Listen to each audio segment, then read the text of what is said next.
Morning সবাইকে। আজকে অনেকটা সকাল সকাল উঠে পড়েছি ঘুম থেকে। তো ঘুম থেকে উঠে যা অবস্থা দেখছি, সত্যি মনটা খারাপ হয়ে গেল। দেখো তোমাদেরকে দেখাই কি পরিস্থিতি বাইরে, চলো দেখি।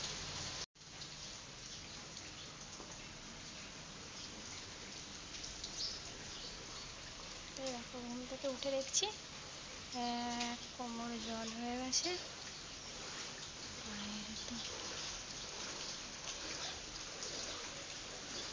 একটু যদি বৃষ্টি হয় তাহলে দেখো পুরো কলকাতায় জল জমে ভর্তি হয়ে যায়। তো দেখো এখন মানুষের কাজে যাওয়ার অসুবিধা, যাই হোক এত অসুবিধা হয় না। আর জলগুলো দেখো ঘেন্না করে দেখলে, কালো জল। আর এই জলের মধ্যে যে যা পারে ভাসিয়ে দেয়, সুযোগ পেলে মানুষ ছাড়ে না। তো দেখো জলের মধ্যে দেখতে পাচ্ছ ওই দিদিভাইটা কি সুন্দর যাচ্ছে কাজে। কিছু করার নেই, কী করবে বলো, সিচুয়েশান খারাপ থাকলে, কাজ থাকলে তো বেরোতে হয়। তারপর দেখো আমি এখানে বসিয়ে দিয়েছি ভাত, যেহেতু ভাই খাবে সকাল সকাল, ওর ডিউটি থেকে আসছে, বসিয়ে দিয়েছি ভাত। তারপর দেখো ফ্রিজ থেকে মাছ বার করে নিয়েছি। আর দেখো বাটিটা এত সুন্দর বরফ জমে গেছে, দেখতে কি ভালো লাগছে। যাই হোক চলো মাছটাকে এবার বার করে নেওয়া যাক। বরফগুলো কি সুন্দর ছেড়ে যাচ্ছে। তা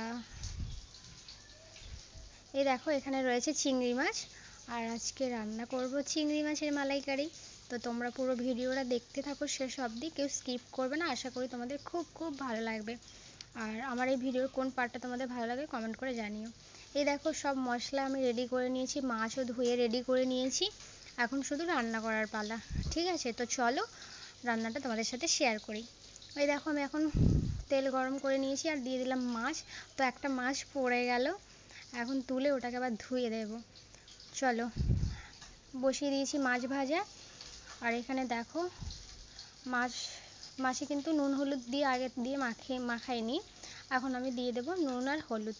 ঠিক আছে, মাছে আমি লবণ হলুদ দিয়ে মেখে রাখিনি, সেই কারণে আমি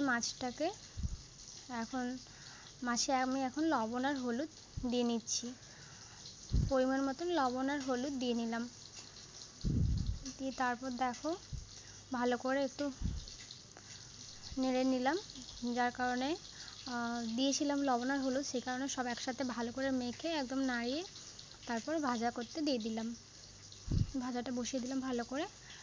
তারপর দেখো তোমাদেরকে যেটা দেখাবো, চিংড়ি মাছ থেকে চিংড়ি মাছের ঘি থাকে, তো কি সুন্দর ঘিগুলো বেরিয়ে একদম লাল লাল হয়ে গেছে, তো খুব সুন্দর লাগছে দেখতে। তারপর আমার চিংড়ি মাছের ভাজাও রেডি হয়ে গেছে, নামিয়ে নিয়েছি। তারপরে আমি শুকনো কড়াইতে গরম মশলা ফোড়ন দিয়ে নিলাম। গরম মশলা ফোড়ন দিয়ে নেওয়ার পরে আমি দিয়ে দিচ্ছি রসুন বাটা।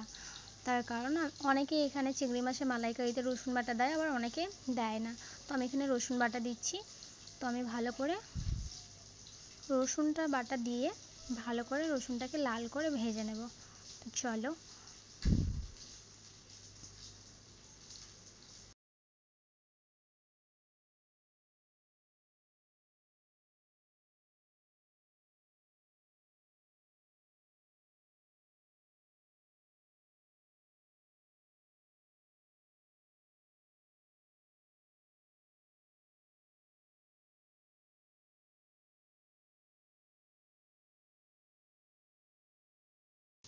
তারপর দেখো আমি দিয়ে নিচ্ছি গ্রেট করে রাখা পেঁয়াজ আর টমেটো। পেঁয়াজ আর টমেটো দিয়ে নিলাম, যেহেতু পেঁয়াজ আর টমেটো থেকে জল বেরায় সেহেতু ওইগুলো আগে দিয়ে নিলাম। দিয়ে ভালো করে ওটাকে একটু তেলে নাড়িয়ে নেব ভালো করে, তারপরে বাকি মশলাগুলো দিয়ে নেব। তারপর দেখো আমি ভালো করে মশলাটা পেঁয়াজ আর টমেটোটাকে ভালো করে একটু তেলে নাড়িয়ে তারপরে দিয়ে দেবো আদা রসুন বাটা। তো আদা রসুন বাটাটা দিয়ে ভালো করে আমি মশলা এবার কষিয়ে নেব।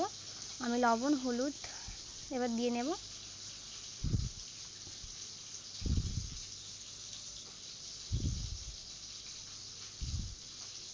চলো এখন দিয়ে নিই পরিমাণ মতন লবণ,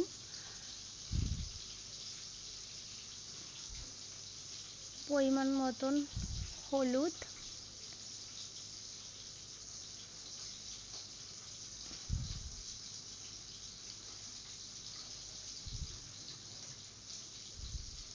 আর পরিমাণ মতন লঙ্কার গুঁড়ো।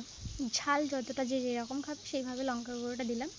তো চলো দিয়ে এবার আমি এখন মশলা ভালো করে কষিয়ে নেব।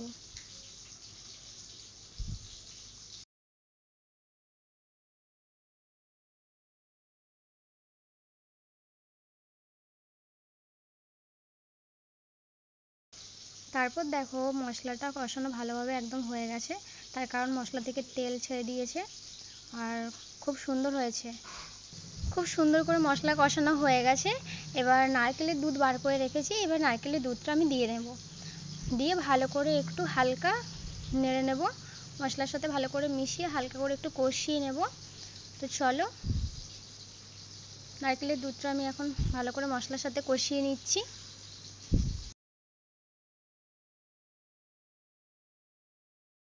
তারপর দিয়ে নেব জল পরিমাণ মতন।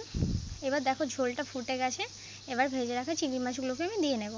তো ভেজে রাখা চিংড়ি মাছগুলো দিয়ে নিলাম, দিয়ে এবার ভালো করে আমি ঝোলটাকে ফুটিয়ে নেব। চলো ভালো করে ঝোলটা এবার ফুটিয়ে নিই।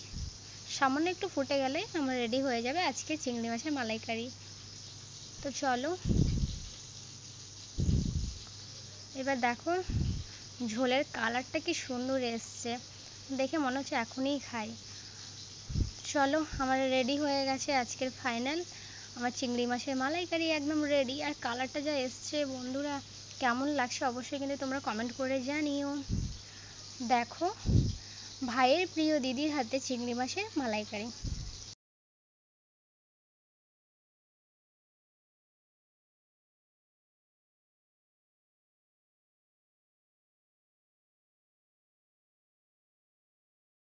তো চলো আজকে ভিডিওটা এই অবধি, সবাইকে টাটা।